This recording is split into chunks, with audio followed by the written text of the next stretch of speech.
Hi, hello, and welcome to LearnStroke IAS classes by Arjun. And you're listening to the class number 21 of the editorial analysis, the current affairs for 2024 examination. You're with me, Arjuna Shankar. Let's quickly move on. And all the people, if you haven't subscribed to the channel, please do subscribe to the channel and press the bell icon to receive all the classes in your feed. So let's check on which are the important topics that we have to discuss for the day.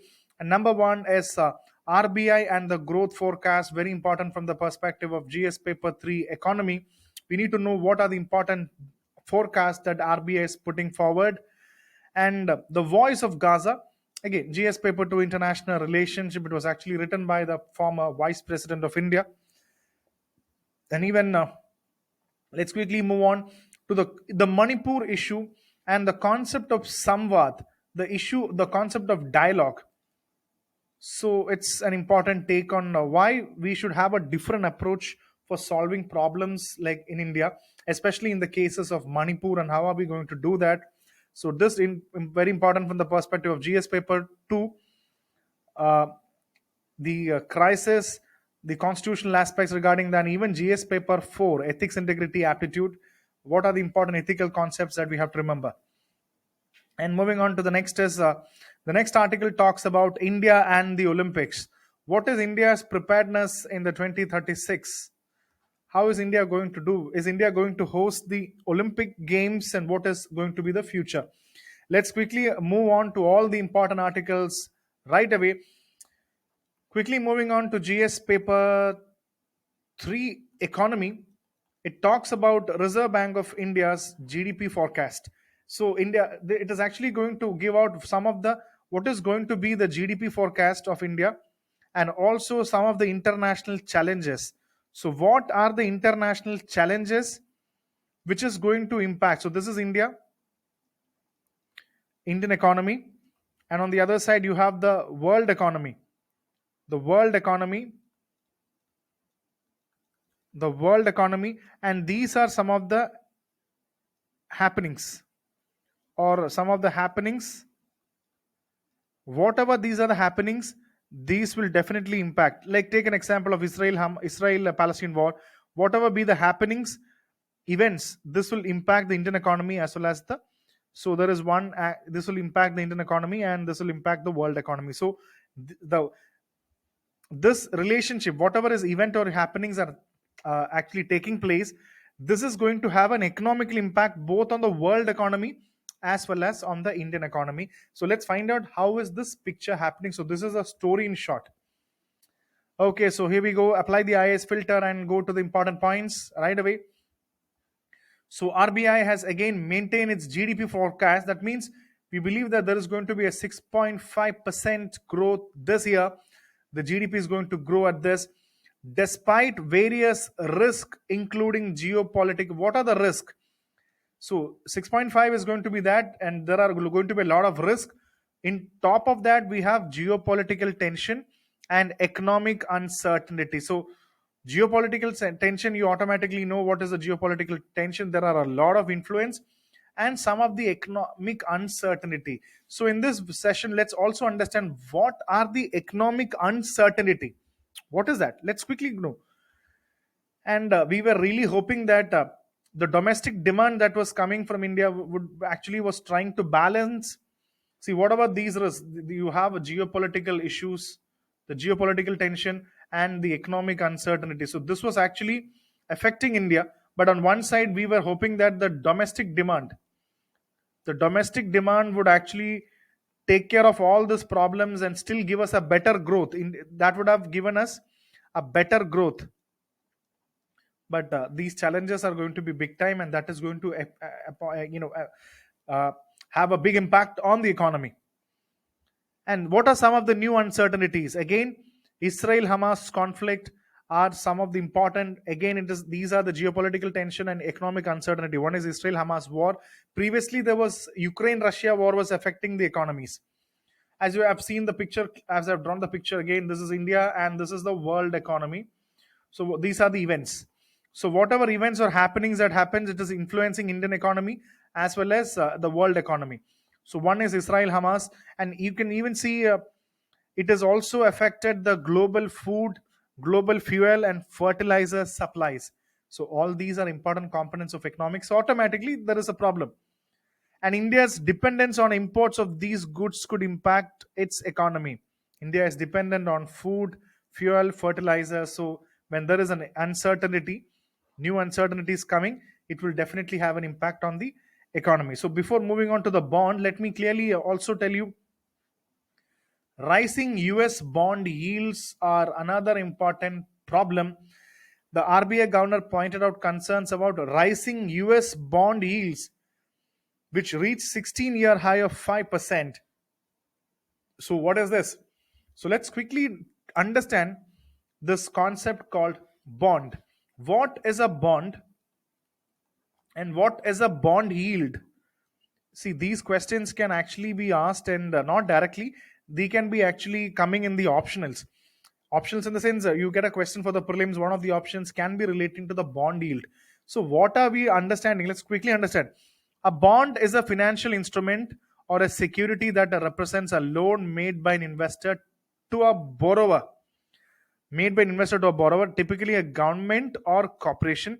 When an investor buys a bond, they are lending money to issue in exchange of periodic interest. So let's quickly draw this thing very clearly in this area. So imagine that there is one investor called A. He is the investor, and there is another borrower, say B, who is the borrower. Again, he is the borrower. In this case, you can see it can be a government, and it can be a government. You can see he can be a government, or it can be a corporation. It can be a corporation at this point of time. So it can be a government, it can be a corporation. So what happens is, uh, B is in need of the money. B is in need of money. So B is not able to. So what happened is, A will invest. A will give the investment to B. You can see this. A will give the investment to B. I think you're getting this. So investor will B is a borrower. He is getting the government or the corporation. Typically, when investor buys a bond, so what happens is B will give them what is called as a bond. You can see this picture. B will give them something called as a bond to A, who is the investor. And I think if it is clear, I can even draw this picture here, so it will be much more clear here. So imagine that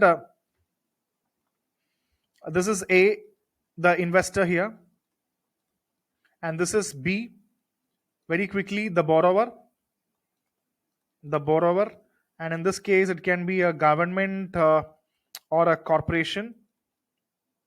So what happens is, A is the investor, A is funding, giving B the money. It has given the money to B. What happens is, A receives the bond, A gets that bond, and in this bond you will clearly understand that A is getting that bond when investor. These are specific lending instruments in exchange of periodic interest payments called as coupon payments. Very important. So when you look at this, there is a bond that has been issued, but A is expecting that since A has given the money to B. See, imagine A gives B 100 rupees. A is giving 100 rupees. So B is supposed to give back A periodic interest, just like a bank or an interest. You need to give a periodic interest to A, which is called as coupon payment. So this has to give. So A gives money, B gives back interest, and that is coupon payment. And in this context, also understand what is a bond. So what is a bond yield? You should also get into idea what is a bond yield. Is the return an investor can expect to earn from a bond, expressed as a percentage of the bond's face value. So it simply represents the income. It represents the income generated by the bond in the form of periodic interest payments called as coupon payments. So this is the bond yield. So you can understand. I think you can go back to the image. We have lost that image. So I think you got that idea very clearly. So that is what is called as a bond yield. I was trying to explain this. So A gives back the loan to B. A gives the money to B, and there is a bond that has been issued. So B is supposed to give back the money give back a coupon payment or an interest payment to A. So that is bond yield, the money that goes back. So in this context, so I think these are the concepts in economics that we have to understand. So in this range, you can see US rising US bond yields, which has reached 5%. So this is also, we were talking about economic uncertainty. So this is also one of the economic uncertainty at this point. This is another economic uncertainty here. So I think you understood. So this is the bond yield. When you say bond and bond yield, it is the money. So please remember the important term called coupon payments. This is what you mean, coupon payment. And after some time, you see that the bond is actually maturing. So I think what are the other important aspects here? The other important aspects here is so these are some of the economic uncertainties which RBI is saying. Apart from, so you please remember the important terms here. We have discussed about what are the important uncertainties like Israel-Hamas war, food, fuel, fertilizer, and apart from that, even the impact of US bond yield is also a big time problem here. And again, apart from that, there is financial market instability. Even the financial market is facing an inability because the Indian stock markets, you must be knowing about the Indian stock markets here, a sharp sell off. So even the stock market, the financial market, and the US market and other geopolitical things are all creating uncertainty. That is why we can have a difference in forecast of GDP. And finance ministry acknowledges global uncertainties, but maintains a positive outlook. We know that there is going to be a global uncertainty, but we are looking for a positive outlook, and we believe that the growth is on the track, inflation is easing, and various economic indicators are also becoming positive. So in spite of having uncertainties, we believe that Indian economy will really do good. So this is what we have to understand from this. And you can also see macroeconomic fundamentals may appear strong. There are concerns about consumption trends. What are the consumption trends in India? Small car sales are down. The car sales are down. Rural demand is very weak for non-durable goods, and some industries are scaling down growth. So apart from, we know that some macroeconomic fundamentals are strong. Like we said, we are hoping for growth, but there are some things, especially regarding the consumption things, which are difficult in India, like the demand of small cars.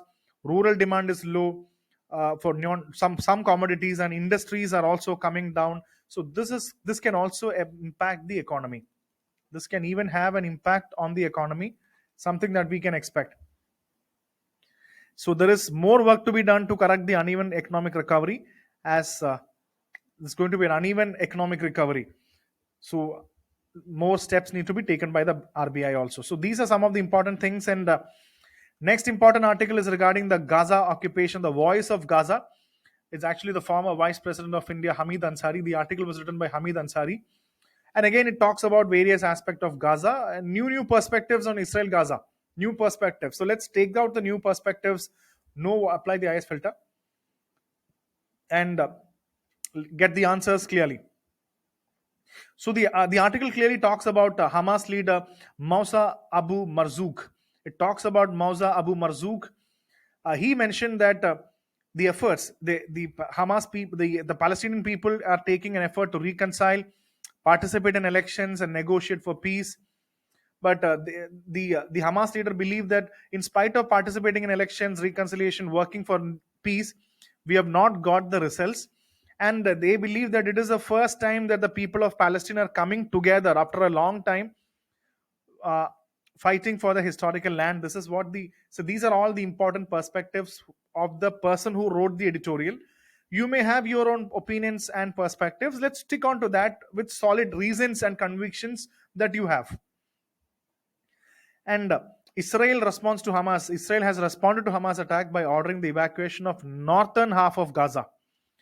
So this is the important thing. They have asked to evacuate northern part of Gaza. Israel has asked Hamas people. So they have done. It is all these portions say that Israel's problems. They say that Israel has created a blockade.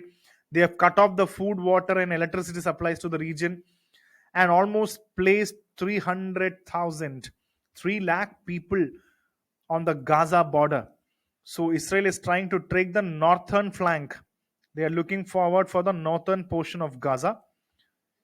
So again, this indirectly clearly shows of the historical. So what is Israel doing? Israel's ultimate agenda is to occupy the northern zone of Gaza. They want to get the northern zone of Gaza and to create new settlements in this region. New settlements in this region.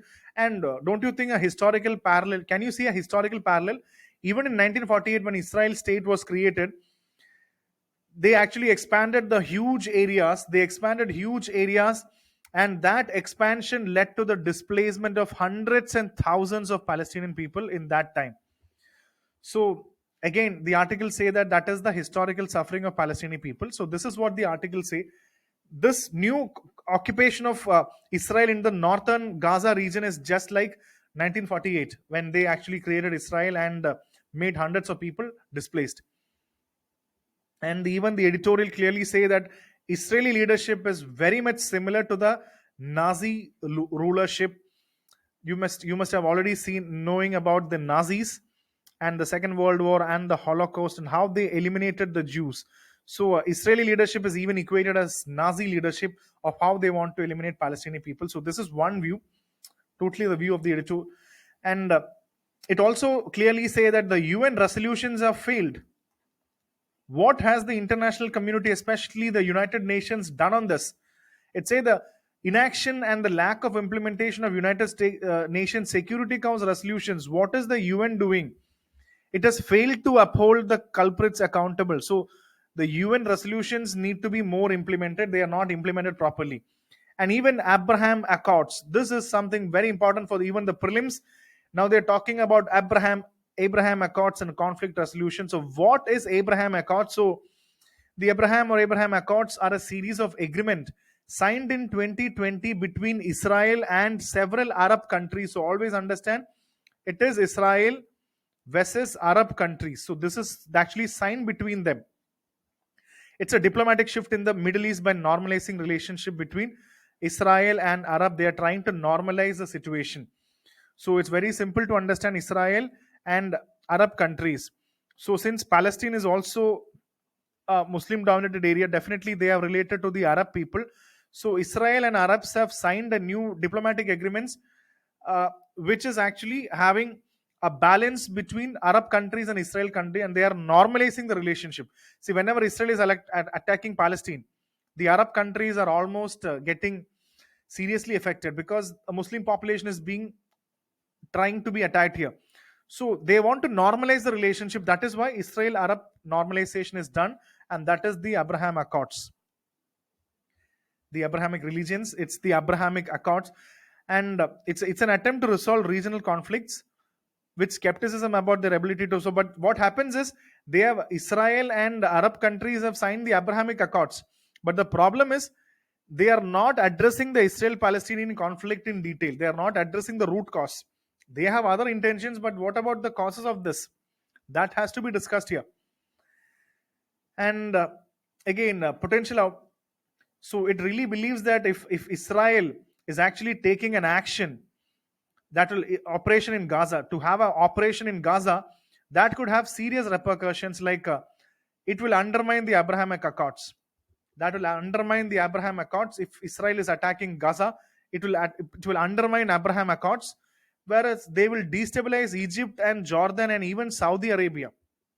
They're all Arab nations, so they can even undermine Jordan, Saudi Arabia and Egypt if they attack in. So they will not respect Abraham Accords. So you need to record Abraham Accords. So there is also one more thing that Iran wants to do, because this is the editorial say that that is the strategy of Iran to always make Israel engaged in war. The editorial said it is the strategy of Iran. This is Iran's strategy to do what? To make Israel completely engaged in war with Palestine, so that it will weaken Israel from within. It will weaken Israel from within. So that is the Iran strategy according to the editorial. So these are some of the important points of Voice of Gaza. And even they have asked about the United States President Joe Biden to intervene with Israeli Prime Minister Netanyahu. And They are asking, imagine that if Israel is overthrowing Gaza or overthrowing Palestine, they are toppling or completely toppling Gaza after the attack. What will happen to Gaza after the attack? The Gaza will have to be rebuilt. The Gaza will have to be rebuilt. And after toppling Hamas, after defeating Hamas, it is the responsibility for rebuilding infrastructure, addressing the humanitarian crisis in Gaza, regarding the settlements of Gaza. So this has to be done, and United States should actually request, intervene in this regard to address and tell Israel that you should rebuild infrastructure and solve the humanitarian concern in Gaza.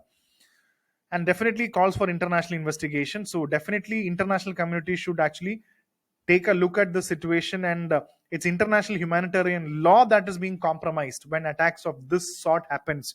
We need to intervene is what the editorial quickly tells you. And there is another important article regarding Manipur needs a platform for Samvad.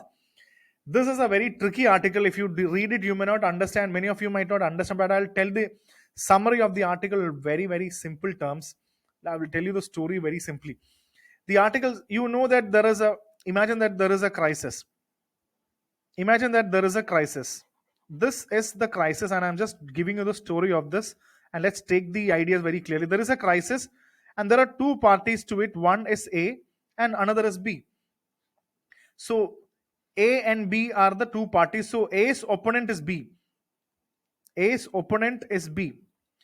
So what happens is, when a crisis happens, there are different stakeholders like this. Like there will be another stakeholders called C, and even another stakeholder called D.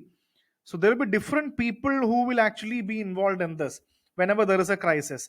So what happens is, when this crisis happens, B can actually come up with violence.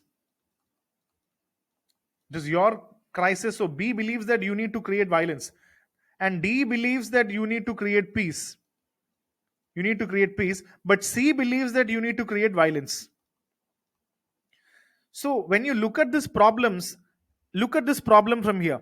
You will understand that there are different people like A, B, C, D, and A is actually involving violence. A is also creating violence. B is also creating violence. So when you look at A, B, C, D, you will see that certain players are creating violence, and certain people believe in peace. So there is a lot of violence in this region. So the bigger problem is, what is the problem of this region of ABCD? What is the real problem of ABCD? Nobody knows it.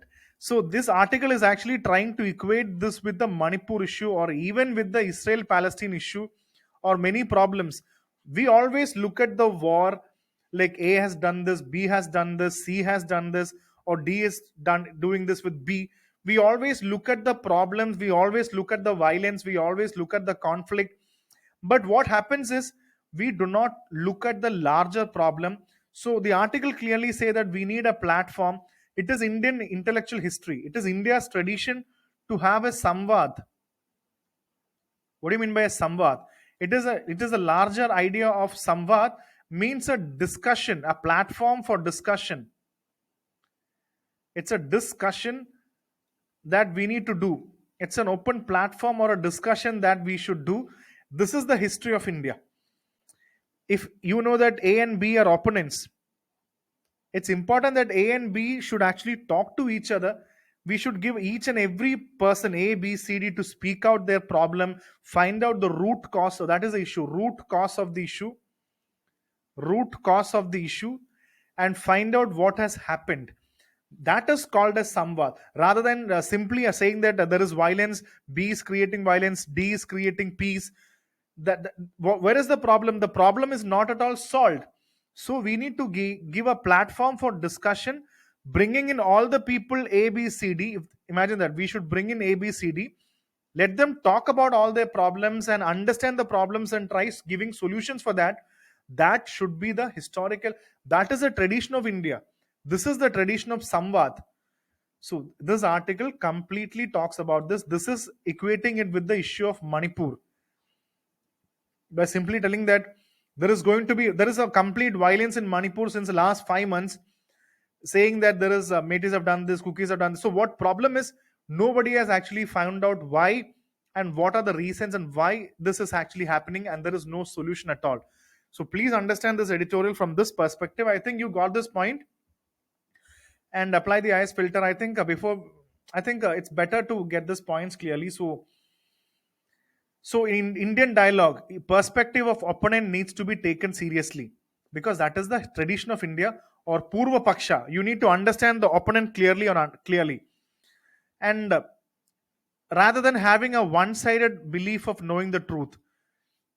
How can you know it when you do not know it? When there is A, when there is B, when there is C, D, you should know what is between AD and AB and BC and BD, and together how are they contributing, and rather than one-sided truths, get the complete picture. This is the same in Israel, no, Manipur. It's all monologue driven violence, means one-sided problems created, no platform is done. So this is in simple terms, I'm trying to explain simple. Even the Gaza's ongoing violence, nobody knows the origins and consequences. How can we solve these problems? Like Manipur crisis, which is 5 months, how and why the violence began, nobody is telling us. And the warring groups in Manipur are giving us different truth. We are not getting the right things. So this is in turn what the article, and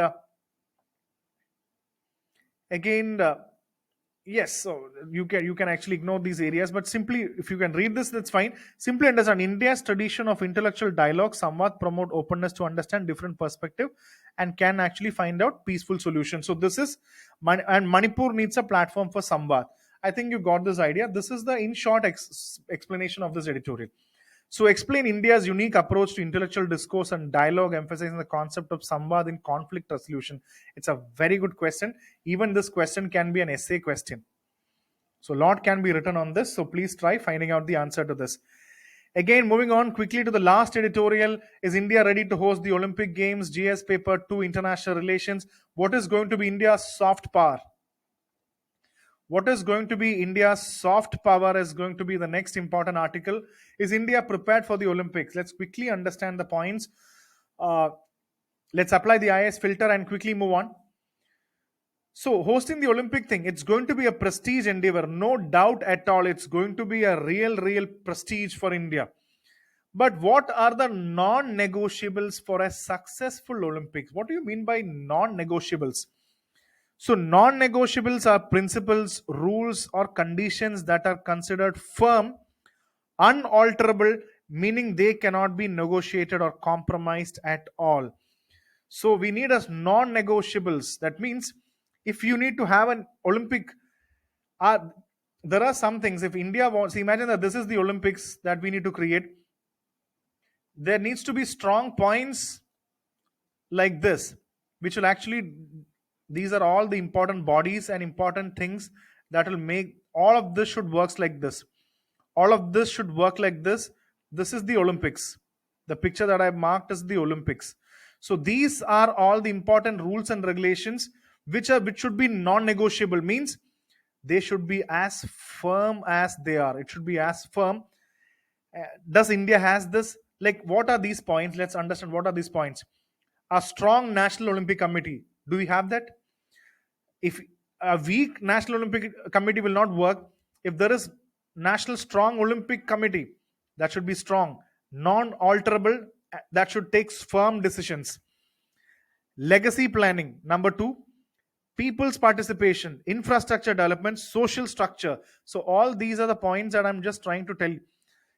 India, if you need to have an Olympics, you need a 360-degree lot of principles. So a non-negotiable is very important, and even good governance, cooperation among various stakeholders, including the National Olympic Committee, the government, sports bodies, everybody should come together and they should follow a non-negotiable principles, means have a firm decision. If you have that, Olympics will work out, or else Olympics is not going to work out. 2036, 13 years may not be sufficient for preparation is what the editorial says. I don't know how it works, but the country needs to improve sports governance. Our present sports governance in India and infrastructure to compete successfully is not good. And there are two strategies actually. At one point, you need the infrastructure, or let's call it the sports governance. At one time you have the sports governance or the infrastructure, and on the other side you have also the competing ability. What do you mean by the competing ability? The competing ability means the athletes, who are participating in the Olympics, they should get medals. When China was really back, China in the Olympics, when the China hosted the Olympics, China has won a lot of medals. But one time, there are two aspects, one and two. One, you need to create sporting infrastructure with the proper non-negotiable sporting structure in India. You can create it with money. But what about the athletes who will compete? When India is hosting the Olympics, what about the athlete standard? At least we should get some of the medals. We should actually lead in the medal tally. So by 2036, India should also get medals also. So, and also choice of the host city, which are going to be the host cities, top class facilities, and focus on nurturing athletes. So this two strategy is something that we have to discuss. And even it is even said we can even conduct a temporary or movable structure rather than creating permanent Olympic villages or Olympic construction. You can do temporary arrangements for the Olympics. I don't know how much this will work in India, temporary thing. And so these are important concepts and realistic expectation for medal performance. So definitely we need to expect great medals.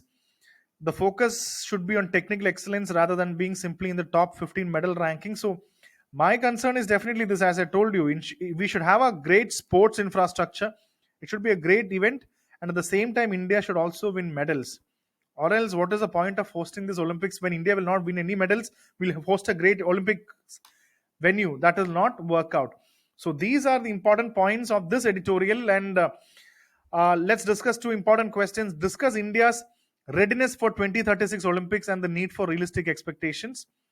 What steps must India take to enhance its competitiveness in various Olympic events? Very good question. So please try finding what are the non-negotiable requirements for successful hosting of the Olympics, and how do strong governance, legacy planning, and stakeholder coordination contribute to this success? So please do find out all these answers, and we have come to the end of the editorial. So please do subscribe to the channel, share it with your friends, and study well. And please do check out all the questions and try answering all of that.